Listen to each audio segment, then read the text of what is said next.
የፕሮሞሽን ማስታወቂያ እየሰራ እንዳለ ታውቃላችሁ። አርቲስት ግሩም ኤርሚያስ በሚያሳዝን ሁኔታ ባልተጠበቁ ሰዎች ተዘርፏል።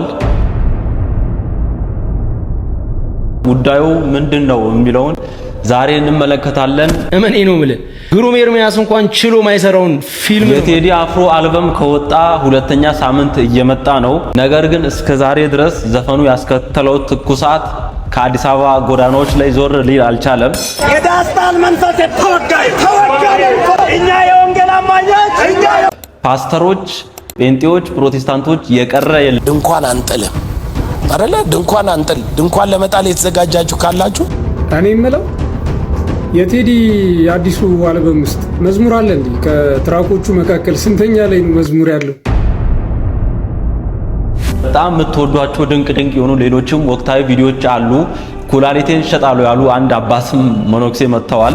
ስለነዚህና ስለ ሌሎች ጉዳዮች ወቅታዊ ጉዳዮች እንነጋገራለን። ሁላችሁም ቪዲዮ ላይክ እያደረጋችሁ የዛሬ ቪዲዮአችንን እንጀምር። ባሪባላ ባዱባ ጄሌቬስቴ ክሬዴሌቬስቲን ታራላ ባዱ ሳኩራ ይሁላችሁ እግዚአብሔርን አቀው። መልካም። ይሄንን ቋንቋ ከዚህ በፊት እኔ እናገረው ነበር። ይሄ ሰው ያልጠፋም እስካሁን በፊትና ይሄንን ቋንቋ እንዴት ነው የምናገረው ብዬ በተደጋጋሚ ጠይቅ ነበር። ይሄንስ ጠይቃቸው ከእግዚአብሔር ጋር ሚስጥር ነው የምታወራው። ከእግዚአብሔር ጋር ሚስጥር ማወራ ከሆነ እኔ ማላቀውን ጥያቄ እግዚአብሔር ለራሱ ከራሱ ጋር እያወራልኝ እኔ ምን እንደለመንኩትና እንደጠየቁት አላቀም በሚል ከእግዚአብሔር ጋር ማላቀውን ቋንቋ አላወራም ብዬ ነው። ከዛም ጨለማም አንድ መውጫ ምክንያት የሆነኝ ይሄ ነው። አርቲስት ሸዋፈራው ደሳለኝ አርቲስት እንደሆን ካቃለው ካራክተር እየተጫወትክ ካልሆነ ወይም ደግሞ አክቲንጉን እየተወንከው ካልሆነ ትርጉሙን ካወቀው ጠይቃለሁ፣ ትርጉሙን መልስልኝ። ካልሆነ ግን አሁን ያወራኸው ምንድነው ብትነግረኝ በጨዋነት ደስ ይለኛል። ይሄንን ቪዲዮ ሼር ዱት ኮፕሊንግ አድርጋችሁ ለአርቲስት ሸዋፈራው ደሳለኝ አድርሱልኝ። ካልሆነ ግን አንተም ትርጉሙን ካላወቀው እውነት በድፍረት እነግራለሁ። ይህ አጋንንታዊ ቋንቋ አድርሱልኝ። አይ አርቲስት ሸዋፈራው ደሳለኝ መድኃኒዓለም መጨረሻችንን ያሳምረን ከማለት ውጪ ምንም አንልም። ግን ጥሩ እየተወነ ነው። ጥሩ ብሮችን ሜክ እያደረገ ነው። ዋናው ነገር ያ ነው። በቃ ይሄን ድል ህዝብ፣ ይሄን የዋ ማይም ህዝብ በቃ ይገጣዋል። ይመቸው። እውነት የአርቱ የኢትዮጵያ ፊልም ኢንዱስትሪው እንደቀዘቀዘ ሁላችንም እናውቃለን እና ብዙዎች ወደዛ ሺፍት እያደረጉ ነውና ያዋጣል። የት ልትጨፍሪ ትችያለሽ? እኔ ቸርች ውስጥ የት ልትጨፍሪ ትችያለሽ? ቸርች ውስጥ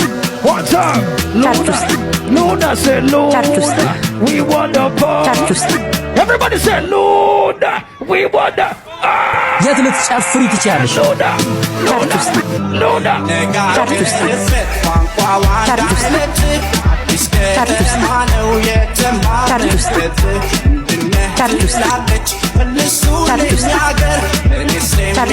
አይ ቸርች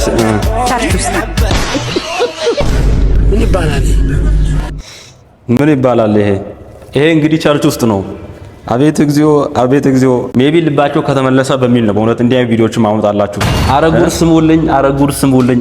ስሙልኝ 100 ቢሊየን ይሄን ቁጥር እኔ ሳልሰማ ቆይቻለሁ። በብር ደረጃ 100 ቢሊየን ብር አካውንት ውስጥ የገባ አንድ ጴንጤ አያልቅም እኮ የነሱ ነገር ተነግሮ።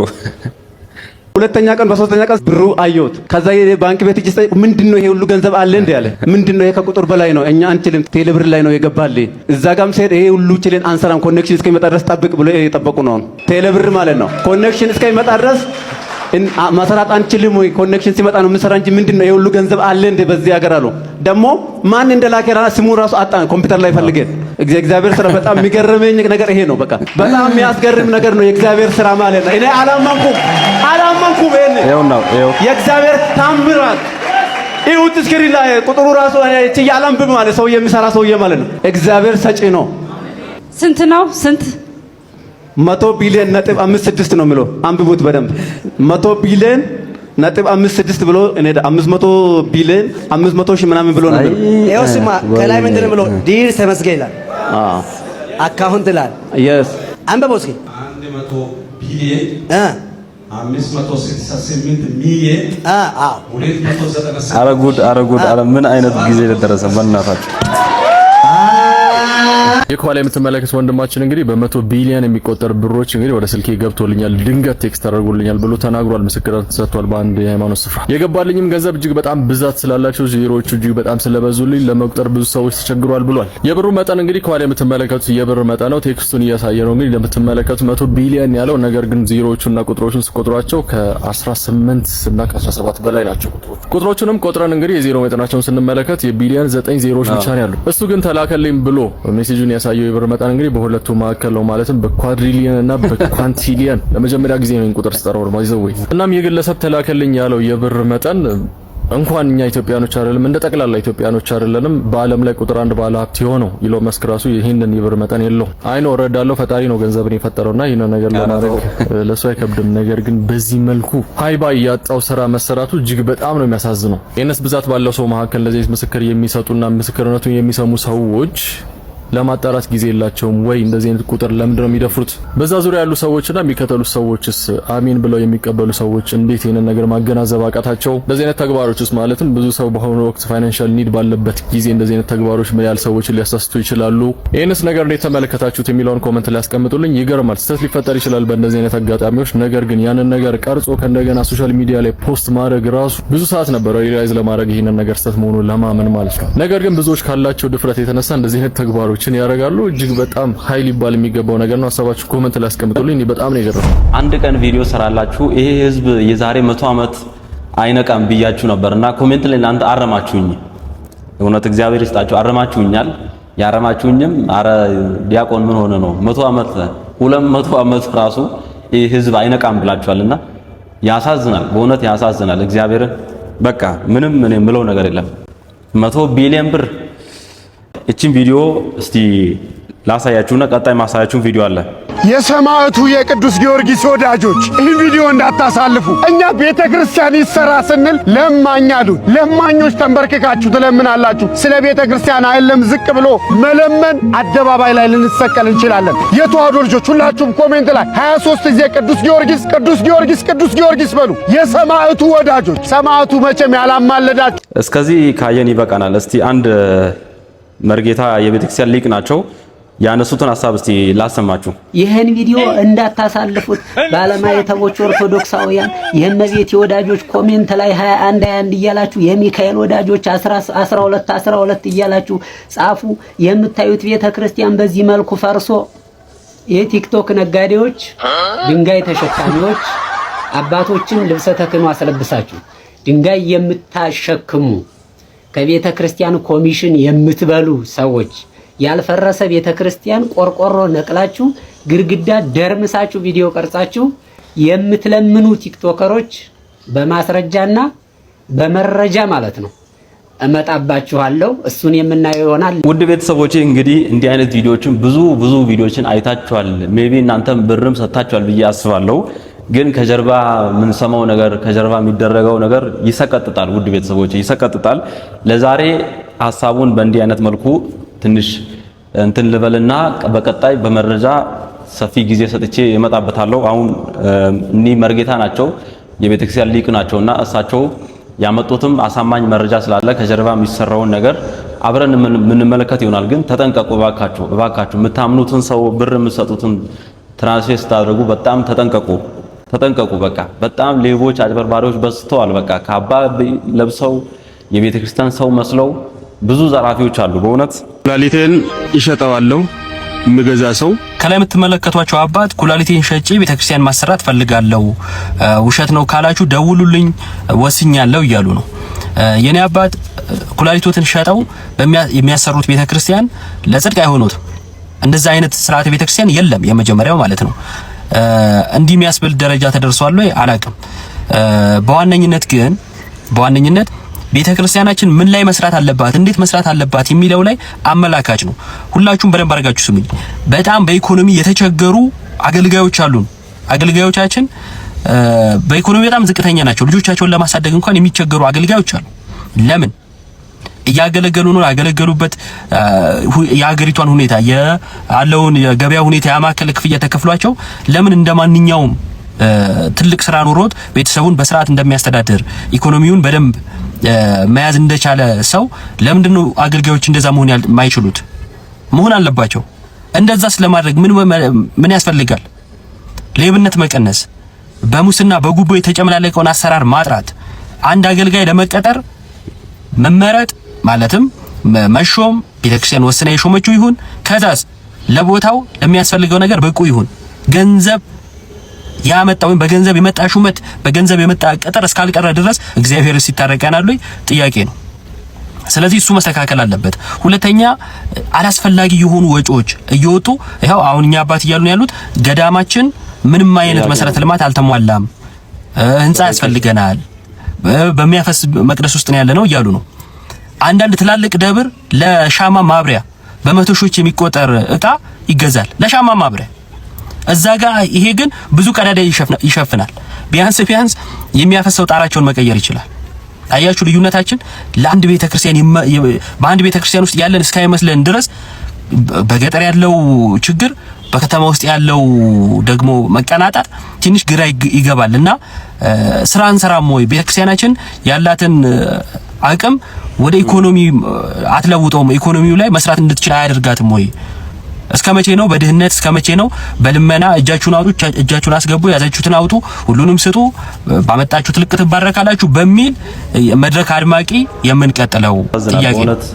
አንድ የሰማሁት ነገር ደግሞ በተጨማሪ ቁልቢ ቅዱስ ገብርኤል ቤተክርስቲያን ታውቃላችሁ ሁላችሁምና ለእድሳት 135 ሚሊዮን ነው 35 ወይ 36 ሚሊዮን ብር ተጠይቋል። ውድ ቤተሰቦቼ በሚያስገርም በሚያሳዝን ሁኔታ የት ነው ያልኳችሁ? ቁልቢ ቅዱስ ገብርኤል ቤተክርስቲያን ይታያችሁ። እንግዲህ ቁልቢ ቅዱስ ገብርኤል በአንድ ንግስ ሁለት ንግሶች አሉ። በአንዱ ንግስ ብቻ የሚያገኘው ብር እኔ እንደሰማሁት ከሆነ በአይሱዙ ተጭኖ ነው የሚሄደው ነው ያሉት። ከቃል ከሚገባው ከወርቁ ከምናምኑ በዘለለ ብር ብቻ ማለት ነው በአይሱዙ ተጭኖ ነው የሚሄደው። በፖሊስ በፌደራል ተጠብቆ ነው የሚሄደው ብሩ እና ቁልቢ ቅዱስ ገብርኤልም ወደ ልመና ወጡ። በዚህ ጉዳይ በደንብ እናወራለን ወደፊት እና ልመና የምዕመናን ህይወት አይታሰብም። ገጠር ያሉ አብያተ ክርስቲያናት አይታሰቡም። ሁሉም ደብር በቃ ራስ ወዳድ ሆኖ በቃ ቃል ላይ ብቻ ግን አሃቲ ቤተክርስቲያን ትባላለች፣ አንዲት ቤተክርስቲያን ትባላለች። መሬት ላይ ያለው ግን ሁሉም ለኔ እያለ ብር መሰብሰብ ላይ ነውና በጣም ያሳዝናል ቤተክርስቲያናችን ላይ ያለው ነገርና ኩላሊቴን ልሽጣሉ። እውነት ምዕመናንን ወደ ስጋው ደግሞ መጀመሪያ ያቅርቡ። ህንጻ አይደለም እግዚአብሔር ዋናም ያየው። የኛን ጸባይ አይታችሁ ወራጅ አለ አትበሉ ባካችሁ።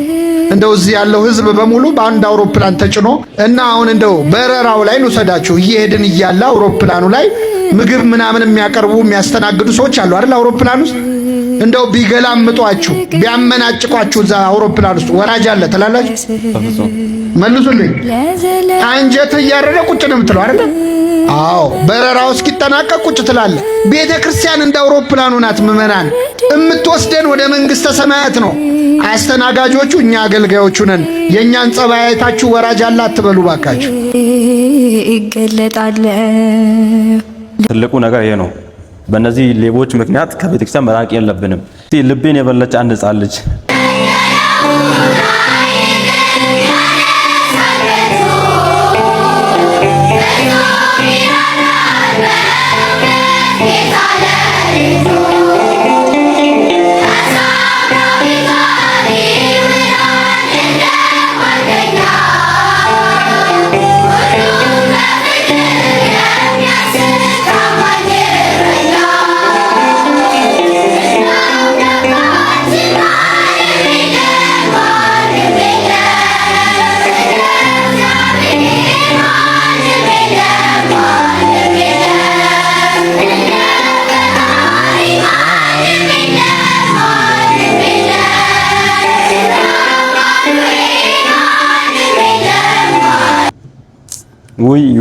ውይ የኔ እናት መድኃኒዓለም ይባርክሽ፣ ከክፉ ሁሉ ጠብቆ እሱ ያሳድግሽ። ምን እላለሁ? መርቋት እባካችሁ መርቋት። እግዚአብሔር ይባርክሽ። ልጆቻችሁን የምትማቱ የምትደበድቡ ሰዎች ልጆቻችሁ አስከፊ ነገር ላይ ከመውደቃቸው በፊት እናንተም ከመጸጸታችሁ በፊት በደንብ አድርጋችሁ ስሙ። ይህን ቪዲዮ ሼር፣ ኮፒ ሊንክ፣ ላይክ፣ ሪፖስት እያደረጋችሁ ለብዙዎች እንዲዳረስ አድርጉት። ይኸውላችሁ ልጆች ያሏችሁ እናትና አባት ልጆቻችሁ የሆነ ስህተታቸውን እንዲያርሙ ብላችሁ ሁልጊዜ ልጆቻችሁን አትደባደቡ፣ አትምቱ። ሰው በዱላ አይለወጥም። ወደዚያው ታብሱባቸው ይሆናል እንጂ በዱላ አትለውጧቸውም። በተለይ ደግሞ የተናደዳችሁ ጊዜ በፍጹም ልጆቻችሁን እንዳትማቱ። ለምን ካላችሁኝ ተናዳችሁ በምትመቷቸው ጊዜ ሰይጣን በሰይጣን እንዲለከፉ ነው የምታደርጓቸው። ምክንያቱም ተናዳችሁ በምትመቷቸው ጊዜ ሰይጣንም አብሮ ሊመታቸው ይችላል። አጉል ቦታ ላይ ትመቷቸውና በንዴት ማለት ነው የልጆቻችሁን ሕይወት ልታጡ ትችላላችሁ። ስለዚህ በተናደዳችሁ ጊዜ በፍጹም ልጆቻችሁን እንዳትደባደቡ፣ እንዳትመቱ፣ እንዳትቀጡ።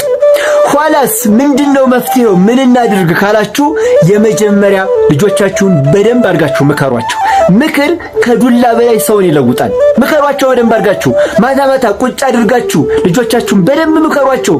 ከዚያ በዱላ ከምትለውጧቸው በላይ በምክር ይለወጣሉ። ሁለተኛ ደግሞ በማትናደዱበት ሰዓት በጥቂቷ ቆንጥጧቸው። ለምዘግ ያስፈልጋል። አትማቱ ሲባልም እንደው ብቻ በቃ ልቅቅ አድርጓቸው ማለት አይደለም።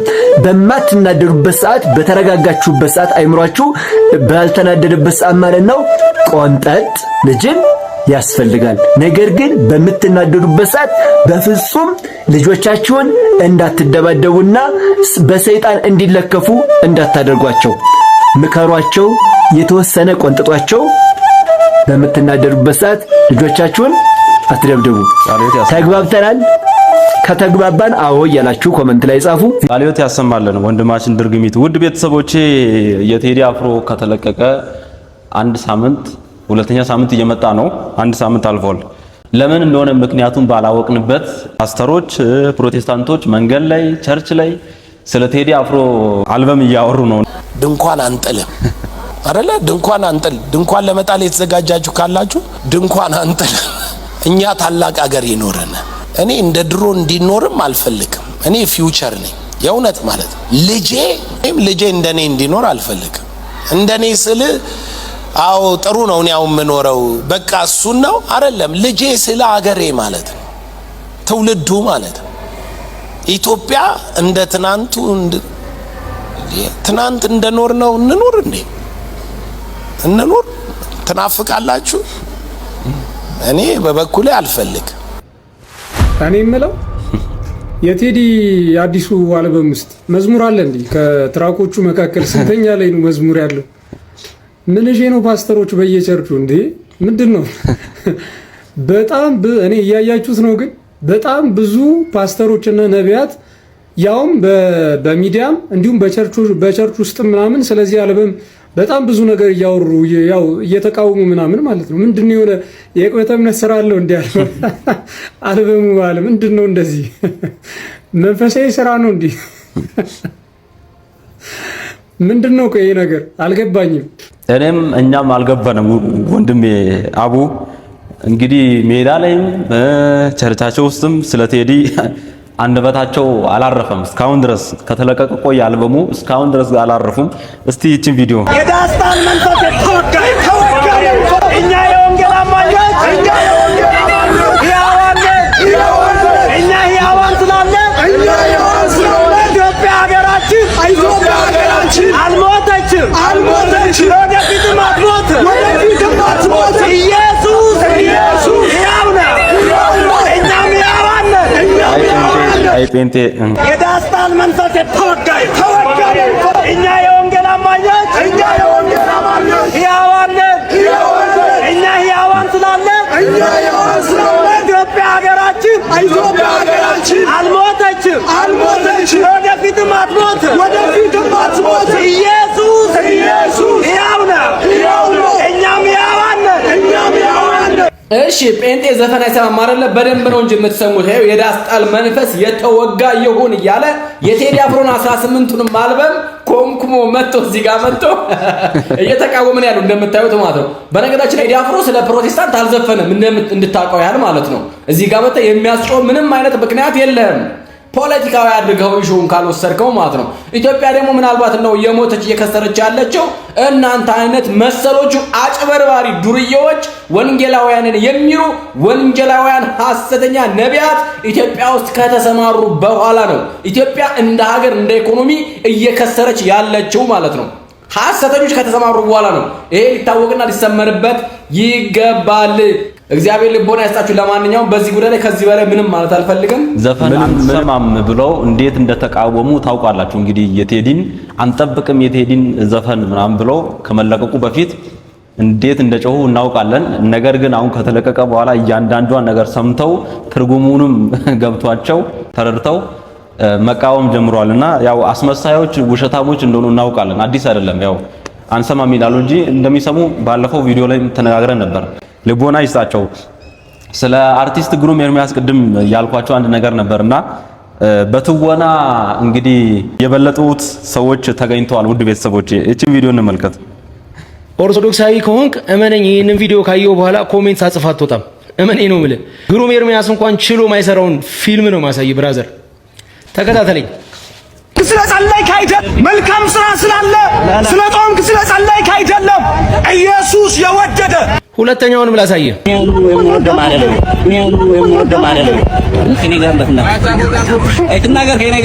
ኢየሱስ ጌታ ማነው? ከጠባቂ በሌላ በማናን ኢየሱስ መልኩቱ ይሄኛውም ሰው አንድ ሰው ናቸው። ልብሱም ጫማውም ምኑንም አልቀየርም። እዚህኛው ጋር ፊቱ እንዳይታይ ከልሎ ማለፉ ነው። እዚህ ጋር ደግሞ ፊት ለፊት እየተቀረጸ እንግዲህ እንዳያችሁት ሁለቱም አንድ ሰው ነው። ግን መንገድ ላይ የሚሰብኩት ሰዎች ግን የተለያዩ ናቸው። እነዚህ ሰዎች መንገድ ላይ ወንጌል እንሰብካለን የሚሉ ሰዎች ሁልጊዜ ድራማ እንደሚሰሩ እንናገራለን። ከዚህ በፊት እንደው የሆነ ድራማ ሰርተን ነበረ ላሳያችሁ። ኢየሱስ ወዳል ዞር ባለልኝ አይደል? ታዲያ እዚህ ቪዲዮ ላይ መጥቶ እንደዚህ ብሎ ሰራ ይሄ ሰው። ወንድም ያያ የሰራችሁት ድራማ ደርሶኛል። ወንጌል እናንተ የሰራችሁት አይነት ድራማ መስሏችሁ ከታያችሁ ወንጌል ድራማ አይደለም። ተመልከቱ እንግዲህ እነዚህን ድራማዎች የሚሰሩት ኦርቶዶክሳዊ የሆኑ ሰዎች፣ ሌላ ሃይማኖት ውስጥ ያሉ ሰዎች ፕሮቴስታንት ላይ ጥላቻ እንዳላቸው፣ ወንጌልን መንገድ ላይ እንሰብካለን የሚሉ ሰዎችን እንደሚጠሉ፣ እንደሚገፏቸው፣ እነሱን የሆነ ነገር እንደሚያደርጓቸው ለማሳየት ነው ይሄንን ነገር የሚሰሩት።